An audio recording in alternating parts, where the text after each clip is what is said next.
Bismillahirrahmanirrahim. Assalamualaikum warahmatullahi wabarakatuh. Jumpa lagi di channel YouTube Rivanista.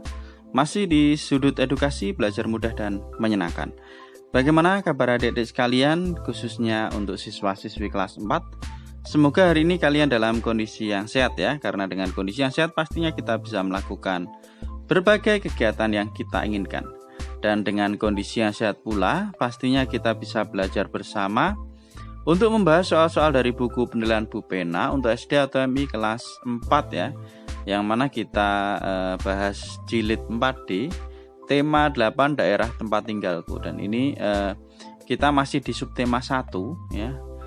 Kita membahas soal penugasan. Jadi untuk tema 8 subtema 1 sudah kita bahas semua. Dan ini yang paling akhir yaitu penugasan ya. Jadi untuk latihan soal tema 8 subtema 1 sudah kita bahas juga ya. Jadi untuk ayo berlatih maupun kinerja praktek juga sudah kita bahas semua. Jadi untuk subtema 1 tema 8 ini adalah video yang terakhir. Oke, langsung saja kita menuju ke soal penugasan ya. Jadi di halaman 31 ya adik-adik.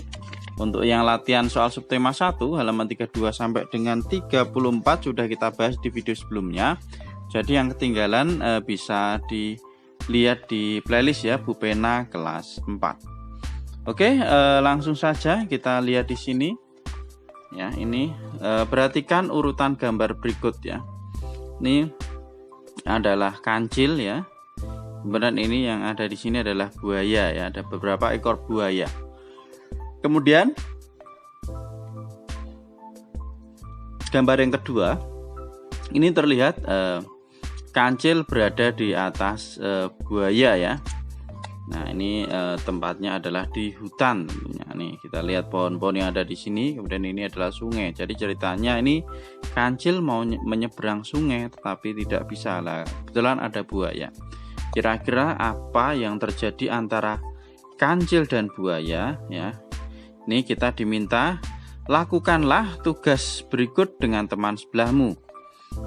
Tuliskan sebuah cerita fiksi berdasarkan urutan gambar di kertas tugas. Tentukan judul, nama-nama tokoh, dan sifat-sifatnya. Kumpulkan tugas tersebut kepada gurumu untuk dinilai ya. Jadi kita diminta untuk menulis cerita berdasarkan urutan gambar. Ini yang pertama, kemudian ini yang kedua. Oke, di sini adalah cerita fiksi tentang kancil dan buaya ya. Sudah saya tuliskan. Kemudian untuk judul, nama tokoh serta sifatnya juga sudah saya tuliskan ya. Oke, langsung saja kita lihat di sini ya. Nah, ini adalah kancil dan buaya. Ini saya tuliskan ya ceritanya.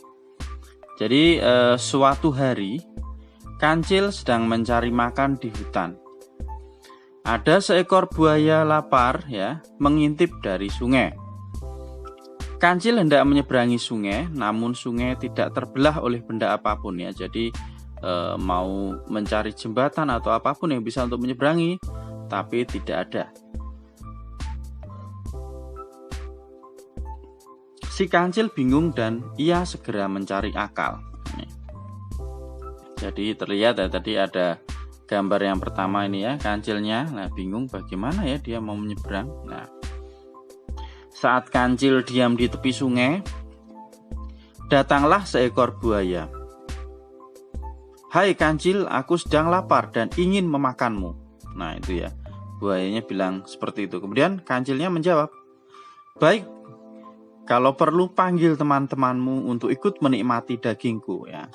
Jadi kancil dengan penuh percaya diri ya, dia tidak takut tetapi malah meminta buaya untuk memanggil teman-temannya untuk memakan dirinya. Buaya kemudian memanggil teman-temannya. Para buaya sangat senang karena ada makanan yang datang sendiri. Ya, kemudian si buaya tersebut memanggil teman-temannya ya, dipanggil, ini ada makanan datang sendiri.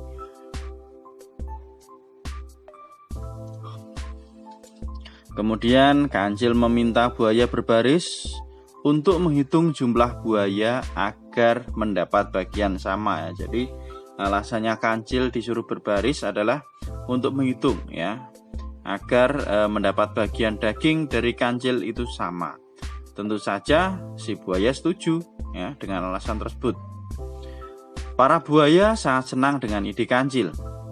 Lalu mereka berbaris sejajar dengan arah berdirinya kancil.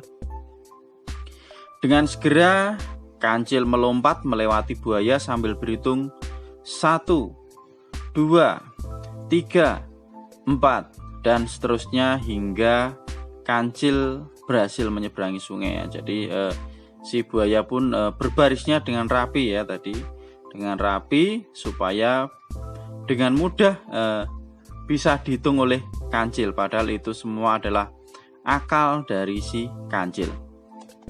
Lalu ya setelah berhasil menghitung tadi ya si kancil, buaya menagih janji kepada kancil.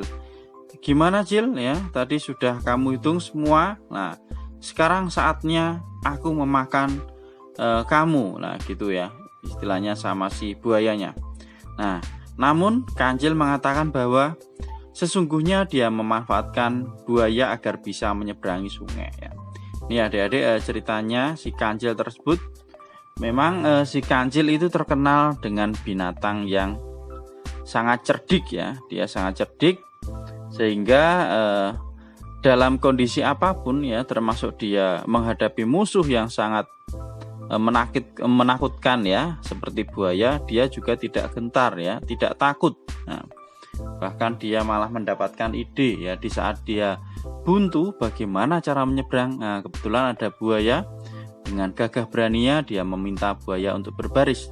Tentu saja dengan akalnya tadi ya, dia mengatakan bahwa dia akan memberikan dagingnya untuk dimakan oleh buaya tersebut dengan cara menghitung ya, semuanya disuruh berbaris. Tetapi apakah mungkin kancil seperti itu? Tentunya tidak ya, seperti yang sudah dijelaskan tadi. Nah ini jadi mungkin kalau mau disalin ceritanya ya, ini sudah saya ringkaskan ya, silahkan boleh di pause terlebih dahulu ya. Ini yang bagian atas ya, bisa di pause.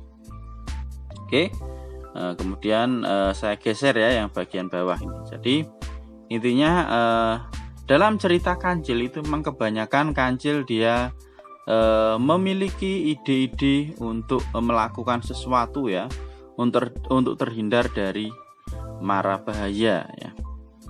Oke, itu tadi untuk ceritanya. Jadi ini adalah cerita fiksi yang termasuk dalam fabel ya, atau cerita binatang, di mana cerita fabel itu adalah cerita binatang yang memiliki tingkah laku seperti manusia ya. Jadi diperhatikan binatang bisa berbicara ya, bisa bertingkah laku seperti manusia, itu adalah fabel.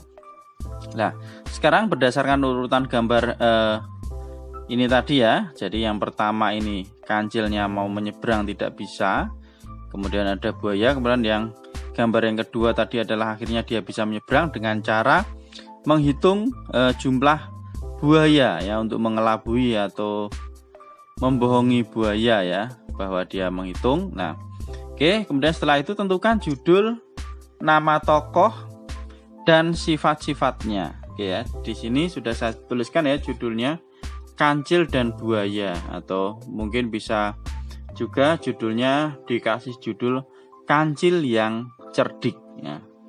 Oke, atau Kancil menipu buaya, itu juga bisa, atau boleh sini ya, Kancil dan Buaya.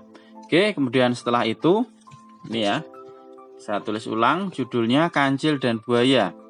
Kemudian tokohnya ada kancil dan juga ada buaya ya, hanya ada dua binatang di sini, kancil dan buaya. Kemudian sifat-sifatnya tadi ya. Nih, kancil cerdik ya, tidak mudah putus asa, bisa ditambahkan ya, tidak mudah putus asa. Tadi kelihatan ya, dia lapar mencari makan ya, mau menyeberangi sungai tapi tidak ada, malah dia ketemu sama buaya. Ini berarti ya pantang menyerah. Ini boleh pantang menyerah. Terus pemberani juga bisa ya, pemberani. Dilihat tadi dia ketemu buaya mau dimakan, malah dia berani untuk melawannya. Kemudian si buaya sendiri sifatnya gimana? Dia mudah ditipu ya, mudah dibohongi ya. Jadi pesan moral, nah ini tidak ditanyakan pesan moral, tapi biasanya dalam cerita itu pasti ada pesan moralnya ya. Jadi pesan moralnya atau pesan dari cerita ini bahwa kita itu tidak boleh mudah percaya dengan seseorang ya. Tentunya kita harus berpikir ulang. Seperti si buaya tadi ya, dia dibilangi mau dikasih makan yang enak, tetapi apa mungkin ya si kancil itu mau memberikan dirinya sendiri, mengorbankan dirinya sendiri ya. Tuh, kemudian selain itu juga tidak boleh putus asa dari cerita ini ya. Terlihat si kancil tadi mau menyeberangi sungai, tidak ada jalan. Nah ternyata dengan semangatnya yang gigih, si kancil bisa menyeberangi sungai dengan cara menghitung buaya. Oke, mungkin ini ya adik-adik untuk soal penugasan di halaman 31 ya. Jadi tema 8, subtema 1 sudah kita bahas semuanya. Oke, terima kasih sudah meluangkan waktu untuk belajar bersama. Mohon maaf apabila ada kekurangan dalam penjelasan. Silahkan pertanyaan atau saran bisa dituliskan di kolom komentar. Kalau merasa terlalu lama ya, mungkin bisa dipercepat atau di skip ya. Dan jangan lupa untuk selalu berdoa agar diberikan kemudahan dan kelancaran di setiap kegiatan yang kita lakukan. Dan pembahasan yang lainnya mungkin bisa dilihat ya di playlist Bu Pena kelas 4. Cukup sekian dari saya akhiri. Assalamualaikum warahmatullahi wabarakatuh.